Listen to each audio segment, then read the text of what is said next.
Coming to you live from Nairobi, Kenya, this is a TV47 News Now.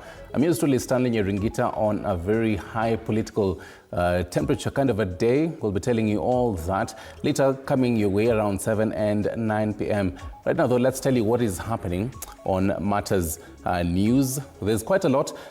Just also taking a look at what has been happening, and we start off with this particular very sad story. This afternoon at City Cabanas along Mombasa Road, a TV47 crew covering the homecoming of former Deputy President Rigathi Gachagua was attacked by unidentified assailants.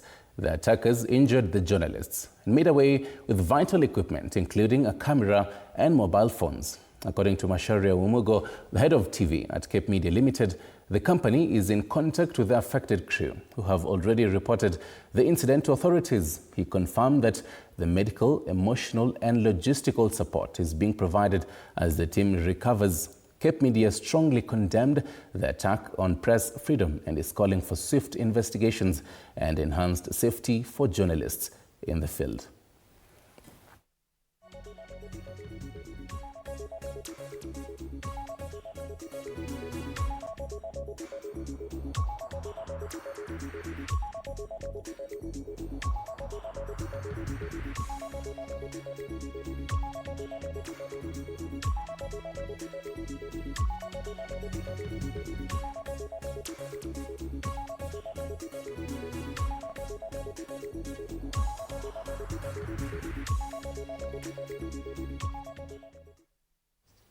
Still on the same, chaos erupted this afternoon after a group of youth attacked former Deputy President Rigathi Gachagua's motorcade along Mombasa Road. The rowdy group, which arrived on bodabodas, also targeted journalists covering the incident, stealing cameras and mobile phones from TV47's crew and damaging other equipment during the violent attack. Uwanja wa ndege wa JKI kwa sasa wametamatisha kuweka mafuta.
To health matters now, the Kenya Union of Nurses has accused the county governments of Trans Nzoia and Machakos of discrimination against healthcare workers. Speaking in Nairobi, Union Secretary General Seth Panyako said nurses from counties including Trans Nzoia, Nairobi, Bomet, Busia, Isiolo, Lamu and Machakos remain on strike. Meanwhile, their colleagues in Kwale, Elgeyo Marakwet, Siaya, Kitui, Kisumu, Migori, Kilifi, Uasin Gishu and Samburu have since resumed duty. The strike, which began on the 8th of August this particular year, has seen progress in negotiations, but the union insists more commitment is needed from certain counties. Claim of tribalism in Trans Nzoia by His Excellency, my friend, my good friends, Honorable Natembeya, and we want to respond to him by saying that the allegations by Honorable His Excellency Governor for Trans Nzoia that the Kenya National Union of Nurses Trans Nzoia branch has been inflated by tribalism and political interference in the running of the union are not factual. Following employers, in summary, have reached an agreement with the union. I had tried to highlight before, but now I'm giving a clear summary of those that have an agreement and strike has ended. We have Siaya, Samburu, Kisumu, Elgeyo Marakwet, Meru, Embu, Makueni, Kitui, Narok, Kilifi, Uasin Gishu, and Kenyatta National Hospital. Perhaps you should have mentioned that Kajiado never went on strike because they were on strike earlier and the county government of Kajiado agreed to implement the return to work formula of 2017, among other things.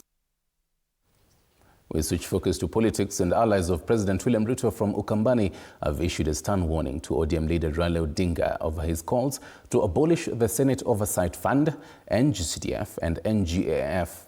Led by Mwala Member of Parliament and the UDA National Organizing Secretary Vincent Kawaya, the lawmakers said Raila's position goes against the principle of inclusive governance. They termed his stance ironic, noting Raila was among the architects of NADCO, which committed to entrenching NGCDF, NGAF and the Senate Oversight Fund in the Constitution.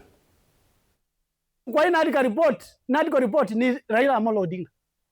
Baba mwenyewe ni mhusika mkuu kwa kutengeneza na kukubaliana kwa NADCO. Kwanza hata hiyo report ndio sasa tunapitisha. Na tukipitisha anasema CDF ni mbaya na iko ndani ya hiyo NADCO yenye tunapitisha hapo kwa hiyo mkutano. Kwa hivyo tunasema ile sisi hatutasikizana, na najua wananchi wa Kenya hawatakubali ni kuambiwa mtu yeyote anataka kutoa CDF katika nchi ya Kenya. Raila akisema ya kwamba sisi wabunge wa seneti tusifanye oversight, tusiangalie ile magavana wanafanya. Sisi nyinyi mko na gavana wa Kitui. Anafanya kazi ya fani. And meanwhile, the government has announced plans to relocate students of El Molo Bay Primary School in Loyangalani, Marsabit County, after the institution was submerged by the swelling waters of Lake Turkana. Public Service Cabinet Secretary Geoffrey Ruku said the government will construct a new school as a lasting solution to the flooding crisis. Speaking during a working tour under the Huduma Smart initiative, the Cabinet Secretary emphasized the government's commitment to moving learners to safer ground. He also dismissed government critics, saying they lack a meaningful agenda for citizens. Ruku, accompanied by Laisamis Member of Parliament Joseph Lekuton and Marsabit Woman Representative Naomi Wako, further announced the establishment of a local service center to ease residents' access to government services.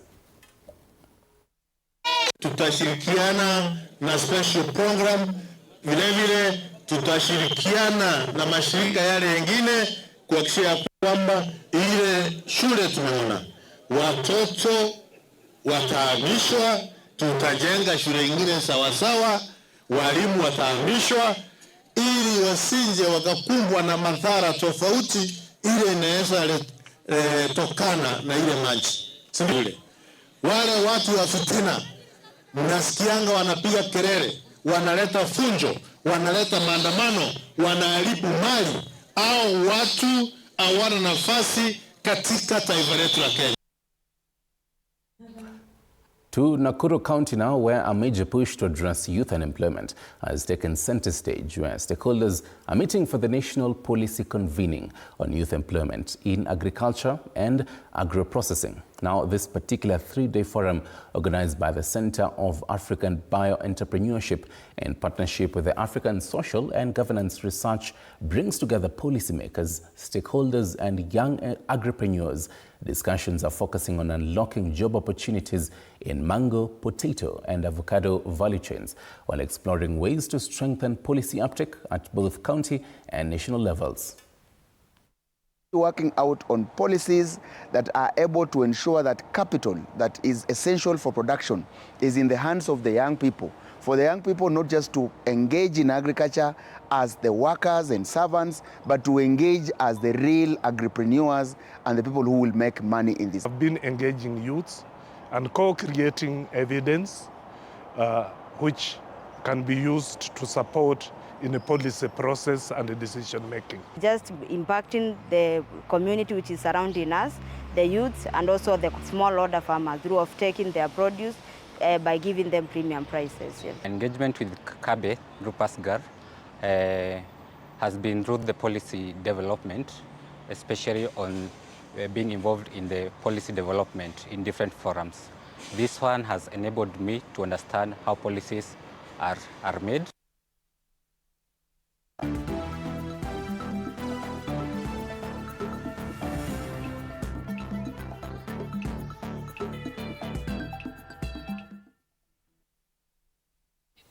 To sports news now, we start off with some rugby action. Embu is ready to make history this weekend as it hosts the first ever leg of the National 7 circuit at the Njukiri Showground. The action comes hot on the heels of the Christie Sevens in Nairobi, where KCB Rugby defeated Menengai Oilers 17-5 to clinch their 8th Christie title and the second trophy of the 2025 season. Tightening their grip at the top of the standings, Kabete Stallions were crowned Division 2 champions after beating Makueni RFC 22-0, while Mwamba RFC lifted the women's title with a 14-5 win over Kenya Harlequins. The 7th circuit continues after Embu with the Kabeberi and Dala Sevens, where the 2025 series championships will be crowned.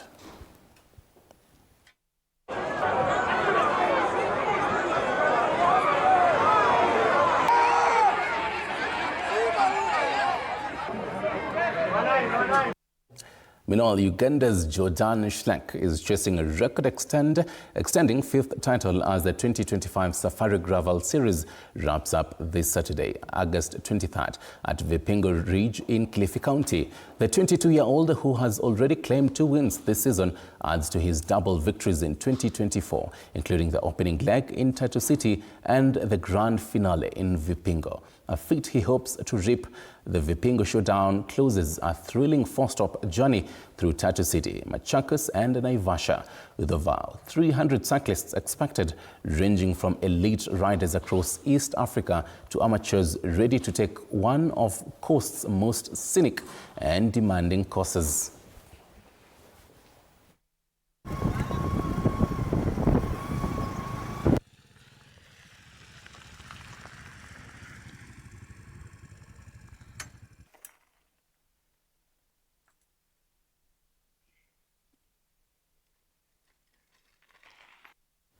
12 minutes past the top of the hour. We put a pause there on News Now. I'm yours truly, Stanley Nyaringita. More coming your way at 7 p.m. and 9 p.m. Remember, we are looking at and just really focusing on the return of DCP party leader Rigathi Gachagua from his entourage from GKIA and to Kamukunji, just following up all that for you. Keep it right here at TV47.